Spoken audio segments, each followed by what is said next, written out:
Welcome back on this glorious and amazing day. And we have a wonderful question from last week to this unbelievable husband that worked so hard to understand his wife. And he did everything right. Everything from the previous 4 weeks or so. And still, his wife or whoever it might be still comes back. And just like we said in the 70s and the 60s, the broken tape recorder, it just goes again and again and again. I am human. I am finite. It's not, Mr. Life Coach, it's not about bonding anymore. It's not about love. It's not about validation because I did it all. It's this constant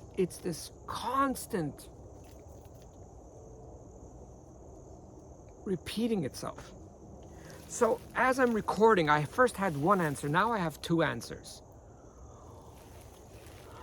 One answer, I'll be very brief because it's very complex. This will need a session to explain. But very brief. Sometimes a woman, the only way she'll be able to connect, because she's very deep, it has to do with childhood, is through whining and complaining. I'll try to be brief. Because when she did something nice, she wasn't noticed. When anything went right, she wasn't noticed. But when she had a meltdown as a child, that's when her father and mother came to her aid. So basically, the brain is programmed that for love and for connection is, let me be miserable. Let me be stuck in the sewer from 30 years ago, because that's the way you're going to notice me. And that in their brain, their subconscious mind, not the conscious mind, their subconscious mind thinks that's the only way they could have a bond, which is really connected now, I see, to the second answer. Here's the second answer. Always criticize, or you can criticize, or when you need to criticize, through the magic that I have learned, I don't know where, but I've learned it, through questions. So let's say you did everything right, and you're a wonderful husband, and there's so many wonderful husbands out there that are being so patient, so good, with so much of their stuff within the relationship or within parenting. You simply sit down with your wife instead of telling her she's crazy, which is only going to make things worse. You know it doesn't work. You start the conversation. You call a conversation, not a reacting to her, but you call her to conversation or go out for coffee and have a talk. So I have a question for you. The moment we use the term, I have a question, the walls don't go up. The moment we say, I have a complaint, before even we complain, they're already all defensive because we got in big trouble as a child when we did something wrong. So now even as adults, we can't admit to anything we do wrong. You say, I have a question. What's the question? The question is, and I'm going to be very specific. I didn't write this down, but if you want, you can write this down. There's a lot of details here. In the last 3 years, I can't even recall the number of times you have told me about a certain pain, about a certain situation, about a certain relationship, whatever it might be. And I've seen you have so much pain. Isn't that interesting? You're starting the question. This question is like a puzzle. It has a few pieces and then you have a punchline. You're not telling her, hey, you have spoken to me so many times and this is making me crazy. Because that's a criticism. I have a question. The next part is you start building up to the question. I have seen you. I've listened to you over the last 2 or 3 years or decades, whatever it is. And I see you're in a lot of pain. What I was taught is to be a good husband. And to listen. To validate. To understand. And I have done that. But I feel so bad for you. Not for me. That I'm about to go crazy. I feel bad for you, which is true. My time with you,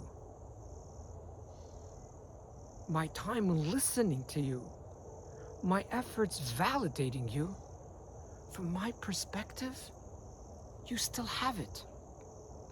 I want to be a good husband. And if I see after months and years that you still have the pain, it hurts me. Here comes the punchline. What do you suggest we do?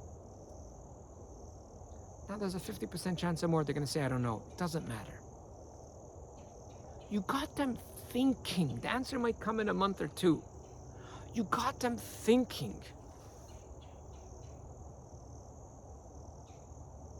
Now, as I mentioned within the first answer, it could be they really don't know. It could be their brain is simply wired. Their brain is simply wired. The only way they're going to get attention is through negativity, which is sadly too many people within society.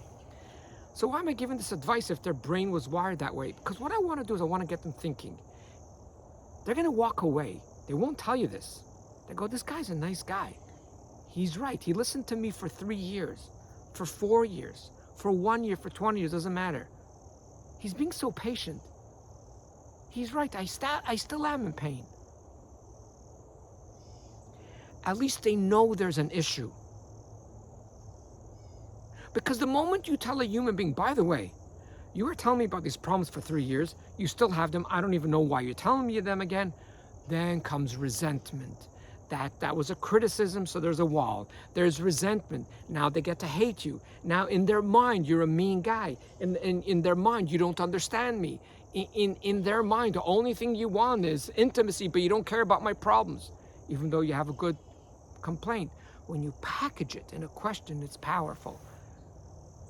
Now, every person is different. I can't continue on with, I can't continue in this series, and we're basically going to wrap up. I think we just have one more week.